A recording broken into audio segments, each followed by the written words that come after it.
Hi everyone, and welcome to our Wednesday rampage around some of the main Thai news stories. It's September the 27th.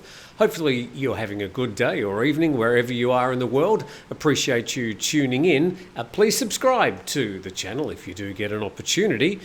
We'll start today's program with this pretty nasty mess. The Koh Lan English Facebook page reporting that a blue bus smashed into many cars along the Ramatu Road. This happened in the Chom Thong district in Bangkok, resulting in 18 injuries, as well as you can imagine, heavy traffic congestion. And the 59-year-old bus driver said he turned right before hitting the brakes to slow down, but it didn't work, he said. He was unable to keep the automobile under control. However, he later admitted that he'd hit the accelerator instead of the brake. Now, you don't often get the bus drivers admitting that. A lot of the time it is brake failure. So that's quite an admission by this gentleman, given that he could probably have got away with saying, "Oh, the brakes weren't working." During the incident, a bus collided with the back of a pickup truck, crushing it on top of a Honda car, a Toyota vehicle, another Honda car, a Nissan pickup truck, a Toyota pickup truck, a taxi, a red minibus, and 3 more motorcycles. As you can see here on this video, obviously a dash cam, here it comes, that bus banging through all that traffic. Now, it is quite amazing that no one was hurt, and we're obviously grateful no one was hurt, but quite a mess from that bus driver, apparently missing the brakes and hitting the accelerator instead. So let's see how it was reported in some other news. And Nation Thailand says rush hour nightmare, 18 hurt as faulty electric bus slams into 3 cars. So they're claiming the fault was that, well, it was an electric bus. And some 18 passengers and motorists were injured when the brakes of an electric bus malfunctioned and it smashed into 3 cars on Bangkok's Ramatu yesterday morning. And officers from the nearby Bang Mod police station and rescue staff rushed to the scene to help the victims and to clear the wreckage. Some vehicles were so badly damaged that victims had to be cut out of them. So the insurance companies are going to be busy sorting through that one, but quite dramatic footage on Bangkok's Ramatu yesterday. Now, a follow-up to the big story from yesterday, Thai PBS World saying that the PM appoints retired officials to probe police involvement in online gambling. A lot of the focus of this was, of course, on the home of the Deputy Police Chief in Thailand, Surachate Hakparn. And 3 retired senior government officials have been appointed by the Prime Minister to investigate the scandal in which at least 8 police officers, including a divisional commander, are suspected of involvement in an online gambling business. And third paragraph down there, the appointment order issued by the Prime Minister's office said that the scandal has attracted widespread public interest and has seriously affected public confidence in the justice system in Thailand, at a time when the government is trying to crash down on mafia-type influential figures and illegal activities, especially online gambling businesses. The story goes on, the committee is authorised to uncover facts about the police raids, including the one on the home of the Deputy National Police Chief and alleged police involvement in the illegal activities. It's to report its findings to the Prime Minister in 30 days and to report progress every 10 days. The 30-day deadline for the completion of the probe can be extended if necessary by the PM. And the 3 retirees are widely recognised in government circles for their honesty, integrity and capabilities. And whilst all that's been happening, the Deputy Police Chief hasn't been sitting on his hands either. The Bangkok Post reporting Big Joke files court complaint. And it says the Deputy National Police Chief has filed a complaint with the criminal court yesterday, alleging contempt of court in the police application for a warrant that allowed them to search several houses he uses on Monday. And Police General Surachate told reporters later that the application for search warrants concealed facts from the court. He said it failed to inform the court that he occupied the 5 houses and a large force was used in the searches in a way that tarnished his reputation. And he said that close subordinates who were arrested during the police operation for alleged involvement in online gambling would also file complaints. And then the Bangkok Post followed up with a story they did yesterday, trying to link the appointment of a new police chief in Thailand to, well, unflattering photos of the deputy police chief. And Torsak tipped as the new top cop. So you might have thought that the best photo to accompany that headline could have been a photo of the contender, Torsak, but no, they decided to use that photo of Surachate Hakparn unshaven and standing in his underwear outside the front talking to the SWAT team. Well, I'll admit it does look somewhat ridiculous, but 2 stories in 2 days from the Bangkok Post using this particular photo for much the same reason. And then it said the Deputy Police Chief, Police General Torsak, is strongly tipped to be named the new police chief today, following a high-profile house search of another contender, Police General Surachate Big Joke Hakparn, as part of a police probe into online gambling websites. And the raid of Police General Surachate's house in Bangkok on Monday morning was under an operation codenamed Big Cleaning Day, which targeted 30 houses in Bangkok and 5 provinces. And then several of the other houses reportedly belong to police officers who are close to Police General Surachate and are alleged to have been involved in online gambling sites operating in Laos, with about 1 billion baht in circulation. So do you think that announcement will be made today? Me thinks there might be a delay in the announcement of who's going to be Thailand's new top cop.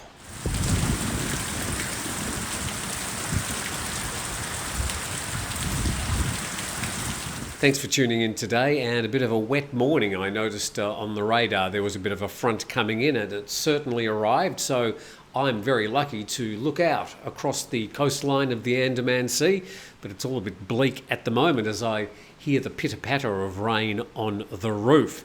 Anyway, we'll press on. Good news for farmers. Cabinet approves debt suspension for farmers, and the Cabinet's approved a debt suspension plan for farmers. And the suspension will last 3 years and will cost the government 11 billion baht. That's about $302 million. And the suspension will begin on October the 1st, and farmers would also be allowed to borrow up to 100,000 baht each from the Bank for Agriculture and Agricultural Cooperation. And about 2.7 million farmers are eligible to join the program. So no surprises that the Per Thai Party, or formerly the Thai Rak Thai Party, but going back to the early 2000s, supporting the farmers. They've always been strong supporters of Thailand's agricultural industries. And good to see yesterday the exports in August jumped, I think, by about 2.9%. So after languishing for 3 or 4 months in the second quarter of this year, looks like there's been somewhat of a recovery last month. So good news to them. Now, I apologise ahead of time for this next story. Just watching a few people walking past in the rain. YouTube does not like me using the term CANNABIS or MAG, anyway, you know the story, or POT. So I've had to blank those words out. So every time you see something struck out in green, you'll know that I'm talking about broccoli. Now, I want to bring you this story. YouTube doesn't like me talking about this, but I think it's important that you know what's going on. So apologies for the juvenile subterfuge that I have to go through to bring this story. In Nation Thailand, reporting the Public Health Minister wants stringent regulations to control the use of broccoli. And the Minister of Public Health, Koh Lan, who's just recently stood down as the head of the Per Thai Party, has declared his opposition to broccoli use for recreational purposes and demanded tight regulations to control its use. And the use of broccoli was decriminalised by the previous government, but Prime Minister Sept Tawisin said that his administration would ensure broccoli use would be restricted for medicinal purposes. And the Prime Minister said the law would need to be rewritten.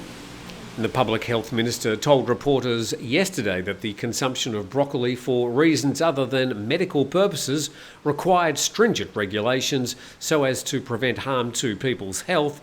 He said broccoli contained narcotics at levels higher than what is allowed by law and posed a threat to people's health. And asked about the fate of numerous broccoli stalls that have mushroomed across the kingdom, he said laws must be put in place to deal with them, adding, we're working to maximise benefits for all parties while maintaining the safety of people's health.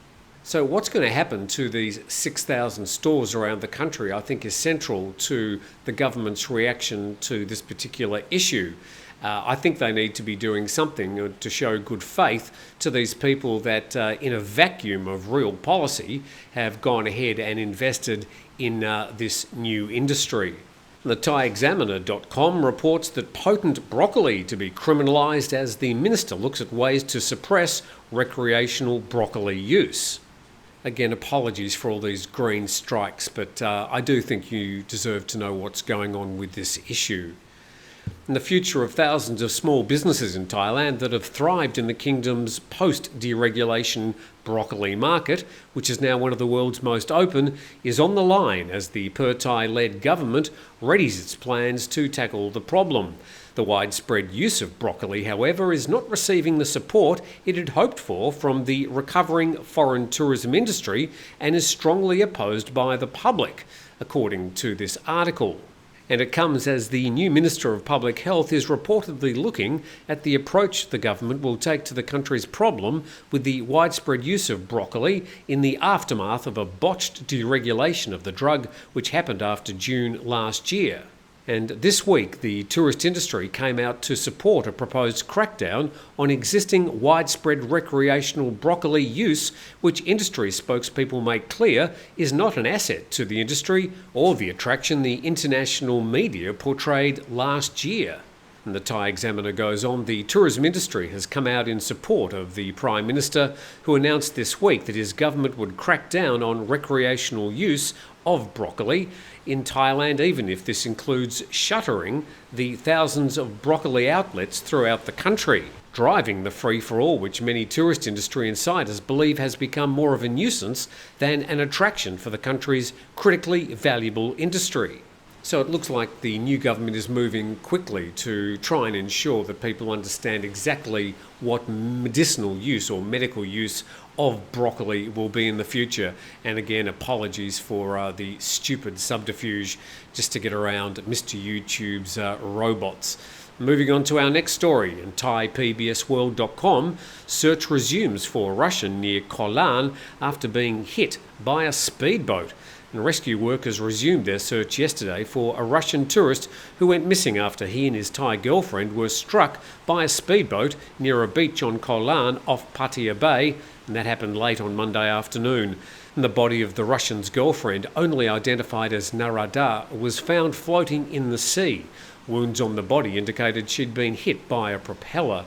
And the skipper of the speedboat, a 19-year-old, was taken into custody by Pattaya police and has initially been charged with negligence causing death to another.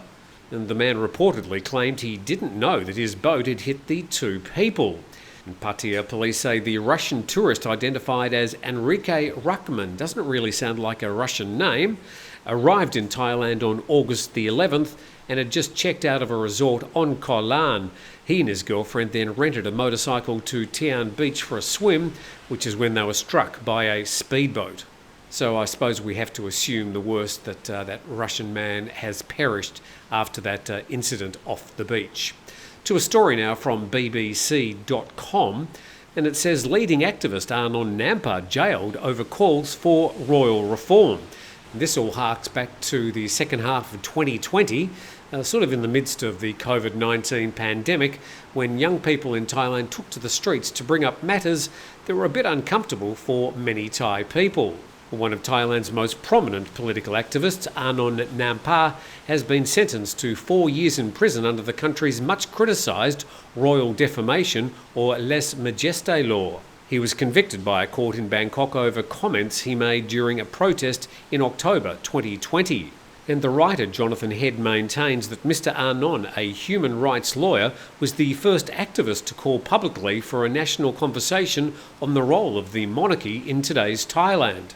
Now, just from memory, I believe that it was in fact a young female protester who read out a 10-point manifesto at a rally at the Democracy Monument, who was the first to raise these, well, uncomfortable issues for the Thai establishment.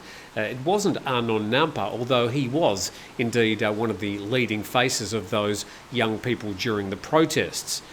And Arnon Nampa shot to prominence on the 3rd of August 2020 when, during student-led protests against the then military-backed government, broke a strict taboo by demanding that the monarchy be part of a wider call for reform. So in the short time I had before the program this morning, I didn't get time to find her name, but I will dig out that story about the young lady who was sort of the face of young people during the early days of those protests back in 2020. And that story from bbc.com, written by the Southeast Asian correspondent Jonathan Head. Now to this story from Coconuts, and this is their Singapore edition, Singlish versus Manglish, what's the difference? Now if you spent any time in either Malaysia or Singapore, you'd know that when they speak English, they've got their own particular spin, and certainly when you're talking to the locals, some of it is, a little bit hard to understand. And in the colourful tapestry of Southeast Asia, the linguistic landscape is as diverse as the cultures that inhabit it. Two unique varieties of English have emerged in neighbouring nations, Malaysia and Singapore, known as Manglish and Singlish respectively. Now, outsiders may feel a little out of the loop in their first exposure to Singlish and Manglish, so we've put together this list of some of the most common words you may hear during everyday conversations and their subtle differences between Singapore and Malaysia. Learn some of these and you'll be on your way. La. So I did spend quite a lot of time in Singapore more than a decade ago, and yes, they used to put the word la at the end of a lot of sentences, and when all the Singaporeans, all the Malaysians got together and they were talking English amongst themselves, some of it was quite indecipherable. So just for fun, I'll put a link in the description of that particular story from coconuts.co. A few flashes of light here.